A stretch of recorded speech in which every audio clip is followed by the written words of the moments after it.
watching Calefare.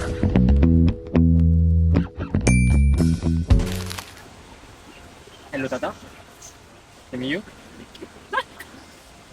Yeah, let's not act so formal lah. Okay, we've been friends. We've been friends for quite a while. For weird reasons. And I think we were in architecture first year. Yeah. First year together. And you okay not? You were so We nervous ah. okay, it's okay. But yeah, we were classmates then, right, in architecture. We were intending to pursue the design industry together. Lately, someone left. I'm not going to mention who lah. Right. Obviously. But I think you have developed yourself into a creative manager lah of a company, right? Yeah, what company again? Dapat lah. Partner, okay. Okay, that was me lah. Okay, so generally I think during the time that we were studying architecture together, I think both of us had a certain drive about how we intend to craft our career path. Okay, yeah. So I think along the way, you had a lot of plans, designs here and there, and then you decide to become a full-time creative manager at Park Lab. Right. I think you've done a lot of projects at your end also. So generally, I think the question goes out to why back then, few years back, why do you decide to study? I know I asked you back then but they don't know right? I want to repeat lah. Yeah, to repeat basically. Yeah, so what actually made you decide to study architecture? I took DNT in secondary school lah, and I enjoyed the design and build process of things. That's why in poly when during that period, your team was control, like can't remember. Tech 5. So because I took DNT also, I think you were saying that. It was control, Right? controlling. What do you remember? I did a dish dryer. Dish dryer, okay. It's weird, but it sparks my passion in design and build. So when I entered Polytechnic, we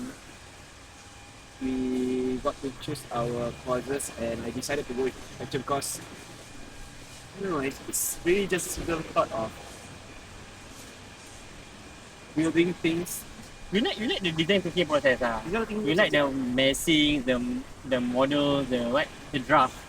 I think people understand drafts. Back then, yes, it was the whole process of the research. The what they have a problem statement, is it? They have a design brief, they call it. Design brief, okay. Then the ideation, and finally the fabrication. Okay.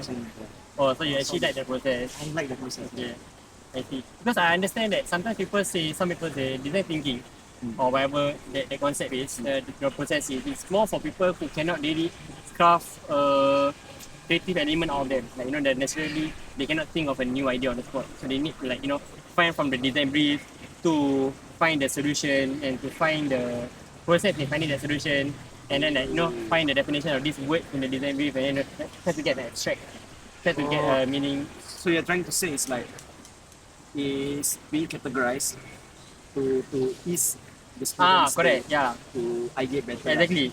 But I think everyone will have to go through all this process now. For the business.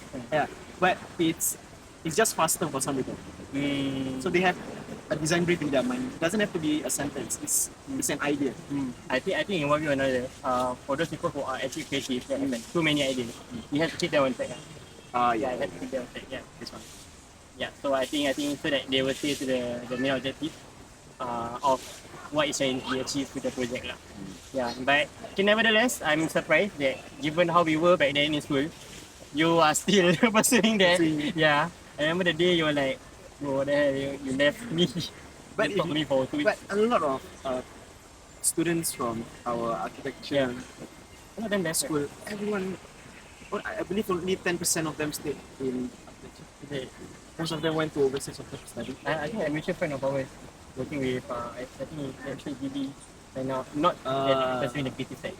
Like they are pursuing more of the administrative side. Yeah lah, glad to know that you actually don't mind working in I would say Park Lab back then was still fresh. I wouldn't say they are new, but they are young. Right, in terms of it, and I think they have become quite a competitive have reached a competitive level across all architectural firms. A lot of competitors for Singapore. Actually, no. It's actually a niche uh, sector in the construction. But focus on playground lah. Yeah. Which we focus on playground. Actually, not so much, not just playground. We also do park recreational amenities, like benches, railings, fence, all this. Understand. So your role there is the architect or creative manager? A creative manager is in charge of a team of designers. Also a creative manager. Yes. In charge of making a designer. Yeah. So I firstly manage a team of in-house designers. We have 45. Yeah. And also we have designers from overseas as well. Oh, okay. Foreign In our company, we also have designers from our suppliers who are helping us, and we have to manage them as well. Okay. Then I'm also managing the suppliers, communicating with them in terms of the technical details of the equipment and how to execute how to The operational methods lah. the operation. How to basically build the equipments from Okay. an idea into build. I see. So basically, you are there to craft the whole concept of the design all the way to the point where you materialize it. From sketch to fabrication, installation. And also there's the, of course, in a company you have the media team as well. Yeah. I'm in charge of You are in charge of the media team. yeah, media team as well. Wow, your pay must be confidentiality. Responsibility. A bit. Yeah, it's the responsibility. I see. But so far it's okay, it's manageable lah. Alhamdulillah, yes. Because alhamdulillah we have a team of people. Okay. Cooperative people. Okay. Adaptable people. Teamwork. Okay, but okay. Well, with that said, I think you've done a number of projects in Singapore. Yes. And around how many, maybe in terms of numbers, playgrounds? In terms of numbers, okay, because we are not just doing playgrounds. We have about 106 annually. 180 Projects annually. Projects. So So one other project playgrounds can be two sites. Oh, okay. For example, in Tampines PTO that we are doing, we have 24 sites. 24 sets on there. So Okay. And, 106 projects annually. okay. Yeah, raining. Focus. Raining. Okay. Okay, but anyway, so amongst these 180 projects, 24, 24 was what again? Is one project. One of the Okay. project can be like up to one site, can be 3 sites, can be 24 sites. I see, okay. So for that 180 projects, among most of them, which one would you say is your most proud work? Like basically, like if people were to ask, hey, bro, you are a playground architect or creative manager or whatever. Can you show me your work? Which one will be the first time you'll be like, okay, this is let's try. I think you did some at Changi Airport as well, right? I did. Yeah.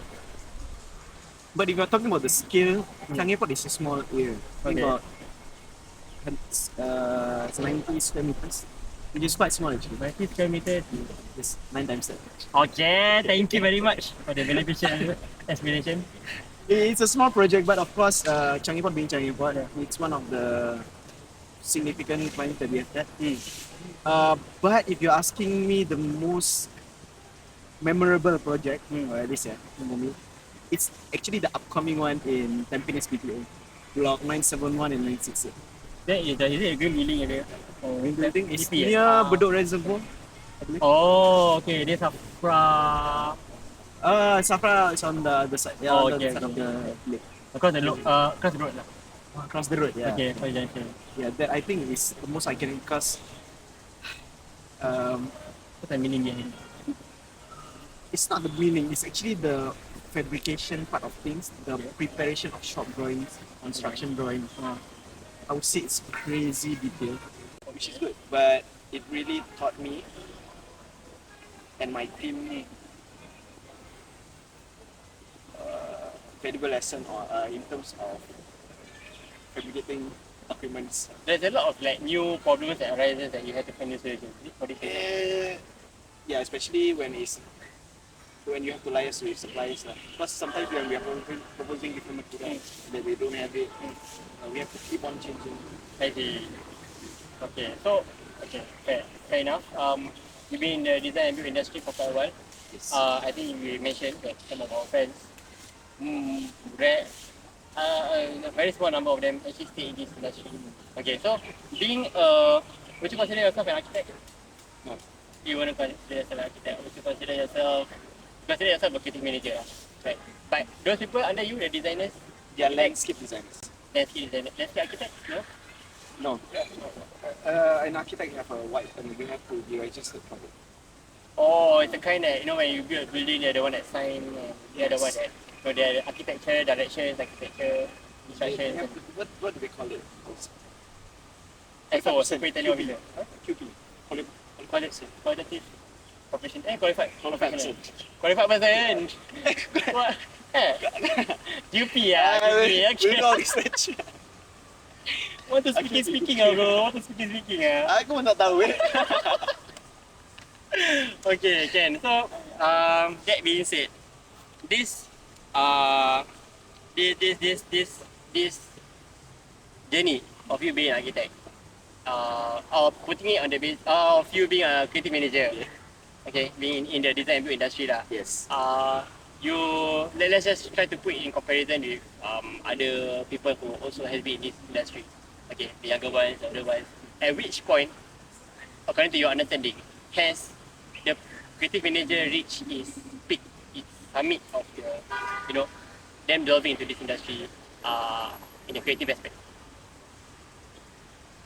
Then I would say, I mean, we as a human being, we will keep on improving, right? Definitely. So, if you're asking me, then it'll be today, like this very second. Oh wow! So in the present lah, at any present moment lah. We're always learning new things. How about for those situations that, you know, what? Okay.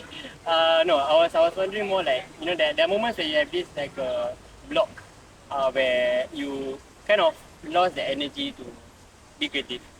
Lost the religion. Okay.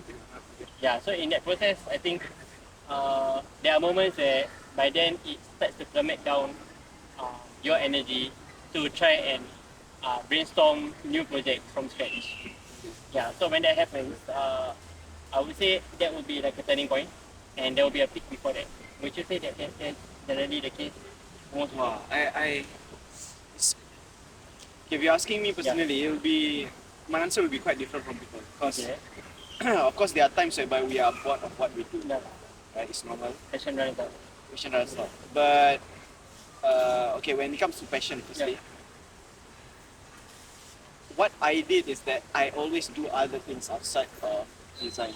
To get your mind To off. get in mind, usually I will, because I do have my other business that I did, right? So I expand more onto, I expand those sectors more. So when I'm back in design, I don't think I've ever run out of passion like too much of passion. Because you know how to take your break. Because I know how to take my breaks. And I lost my train of thought. Yeah, so I've been in this industry for 3.5 years, right? Okay. I've never lost my passion.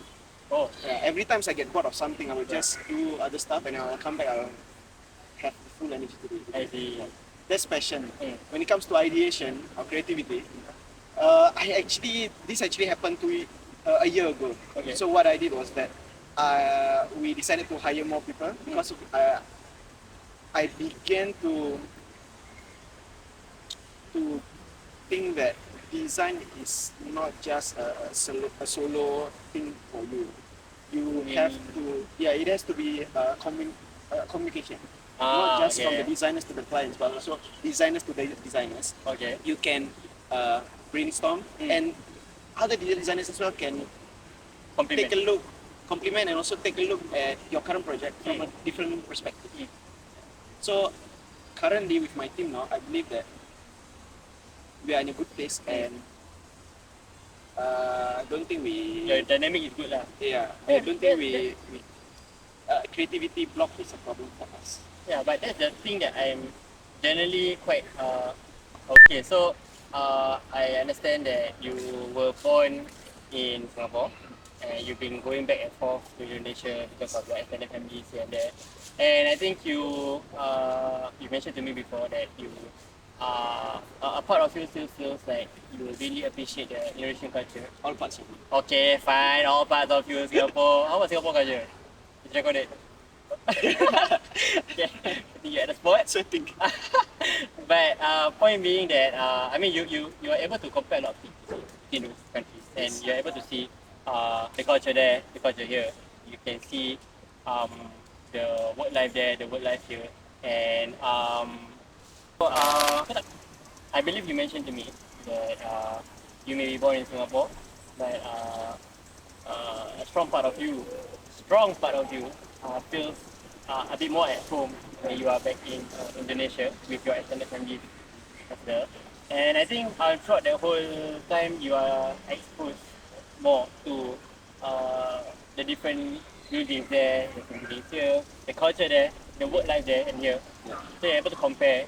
And how would you say with regards to the landscape, the architectural landscape, Mm. in regards to the playgrounds and basically the buildings here and there, how would you describe Singapore's landscape? How would I describe Singapore's landscape? Everything is well thought of. Uh, for playgrounds even, Singapore is one of the countries that has the most density of playgrounds in relation to density Okay. to the area of land. Oh, okay. Okay, Per square meter. per square meter. Okay. Yeah. So Singapore has the most density of playground areas. So meaning to say that in a small square. Oh, you mean the distance between every. Distance from each other. Oh, okay. So basically Singapore has a lot of playground given that it has a very small land. Yes, but it's very densely because Oh. of the high population. Fair. Everything is being combined into one particularly. This is inclusive of the private playground. Everything. Oh. In Singapore as a country. Right. And if you are comparing it to Indonesia, Hmm. of course Indonesia they don't even care about playgrounds. They have no regulation of playground safety. Okay. Okay, so okay, at least for most part of Indonesia. For international schools, they do have even maybe IKN or even Jakarta now they are trying to do up a regulation, but it's going to take another 10 years to do. Usually those playgrounds are part of the school lah. Correct. Usually those playgrounds are part of the school. Okay. So in parks, the playground is mostly like just plain sand pit. Okay. Children play in the Sand. sand because it's sand pit. No, actually, interestingly enough, I think that is why some of the people who live or brought up in the village and all that, they are generally more creative or more. Okay lah, maybe not village kampung lah. Like doesn't have to mean anything bad, but it's just like given that surrounding, that kind of culture, you are limited with very you're constrained lah with very limited elements to make your hobby enjoyable. So you kind of have to deal with leaves or whatever things that you can pick up and just throw them together and make it into a game. Yeah, so Yeah. these kids, what do they call it? Like etching, is it? Like the kids running around in the city. I don't know. Those kids, Okay. they have fun playing outside with their friends, Mm. going out, going to the forest to hunt for monitor lizard or something. Yeah, I experienced They that. hunt for monitor lizard Yeah, we hunt for monitor lizard. at Indonesia. Over here we run away, bro. Yeah. Then we cook. We Okay, kill, oh, yeah. Okay. I'm not going to Monkeys, jump into that. snakes, turtles, Okay. forest cats. Yeah, that's like, yeah. But yeah, we have fun playing games outside, doing all Okay. this stuff.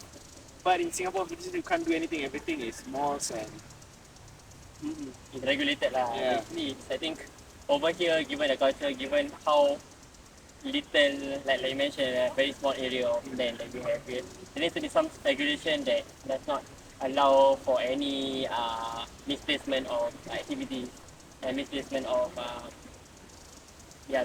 misconduct lah, basically. So yeah, I think hence, given our small yet try to be reputable status that we have. That's why I think these regulations are being set forth. Not that I agree, not that I disagree, let's put it out there. And I think maybe that's why for Indonesia, but that's the thing, Indonesia has a lot of land. I would expect that maybe there's a lot more fun elements. Definitely, you guys have the activities. I came back from Surabaya recently. I think I informed you. We were hoping to link up there, but clearly somebody got too busy. So when I was there, I did notice and I realized that water activities, the water sports and all that, as compared to where, like over here we use that wall where everything park here there. So It's different, right? it's different. It's Yeah. different. Yeah. Of course, the safety regulations. So You don't have to, it's nature. Like, It's more fun. correct, exactly. Betul betul. Yeah. But I guess there's pros and cons lah. That sense. Yeah, I But think of it. in terms of the landscape architecture, you were mentioning that over here is a lot more dense. Right. There's a lot more buildings closer to each other. There's a lot more playgrounds closer to each other here and there compared to Indonesia. Right. So yeah, maybe that's why at Indonesia, I think we are generally able to appreciate the sceneries a lot more because there's lesser blockage. Okay, there's Yeah. a distraction. Mm. Even in playgrounds in Indonesia, do you know that they charge fees for it? For the playground, Yeah, playground. It costs like $30 for a kid to play. oh, is it? Yeah. Ah, I think they will only $30 there. for 60 minutes. Yeah. $30 $30 Singapore dollars for to play the playground. how long? 60 minutes. 60 for 1 hour. Okay, so That- usually that's the not even richer including ones the will- adults. The adults will be fenced outside. If you want to come in, you have to pay another. So it's adult fare. Cheaper. Oh, it's cheaper fare. Okay. $4 to pay. Okay, that's fair. You paid and you paid for. I just look from outside because I'm trying to study playground itself. I mean I've paid enough playground. I'm just trying to understand the concept of the business, how they do things in Indonesia. To me, when you're explaining me all this, it's especially interesting because I know you personally, and I've seen your work along the way. Every now and then you ask for my advice, and I share advice. You ask for my inputs, and obviously I'm going to share from a layman point of view. I've seen your work throughout, and of course I would expect that given your scope, your field, your younger brother might be hopping on to maybe pursue something similar. The concept because I think both of you are creative people and maybe in terms of design even. But clearly he's more into his Malay literature, which I thought that you might also be into generally. I think you're more of tarian, you're more of like Malay dance, that he's more of a I would say literature. He dances well. Okay, I see. That's great. Yeah. So Let's go ask her. In that case, to make Singapore industry, right? Ah. The level of creativity is it on the same par as other parts of the world? what's the question again? Huh? So how is Singapore's let's say level of creativity and industry, right? Is it the same par as how other countries are? Because you But that's a very hard question to answer. yeah, but I think you've done projects at Indonesia, right? No, not a single project. I mean, you've liaised with suppliers there as well, right? Yeah, suppliers Suppliers are to not Singapore doing projects there. Have you liaised with Singapore suppliers? Singapore suppliers, yes. Okay, so when it comes to dealing with creative solutions or getting stock, so when it comes to finding creative solutions, let's say, into trying to solve the stock issues or the logistics issues and there. When you compare the suppliers in Indonesia and suppliers in Singapore, do you realize that there's a different way to approaching this? Yeah, of course. Singapore is always about money. Okay, So, objective driven. yeah. Okay. You want nicer stuff, it will cost more. Okay. You want it to be faster, it will cost more. Indonesia, on the other hand, it's more flexible. It's more of the relationship connection within the human connection between suppliers and us, which will affect the result of the artwork. Okay, fair. So I think Indonesia are generally a bit more like focused towards the what results comes out from the aesthetic results that comes out from the work. At least Yeah. with the people who I'm working with, yes, I see. they have a more sense of responsibility in the project, especially when you really talk to them. Okay, this project is for blah blah blah blah. Obviously, they will have pride in it, knowing that the craftsman from our town is going to be exported, presented overseas. Of course, people will Have a pride lah. have a pride and do things more seriously. But of course, Indonesia have its own problem too, especially discipline and responsibility. I think generally all suppliers. No, Singapore, you will have to give a contract for them, either a pure purchase order, Black and white. quotation, black and white, right? And when you sign most suppliers will follow the contract terms. Because in the terms, if you are late by 1 day, then you have to pay how much? In Indonesia, my father is sick. Can we extend like another week? So Indonesia has this problem. But the result for me, I will still prefer to work with people in Indonesia. I see. Okay. Alright, so maybe we'll get back to the next segment together with you and your brother. Okay. You are watching Calefare.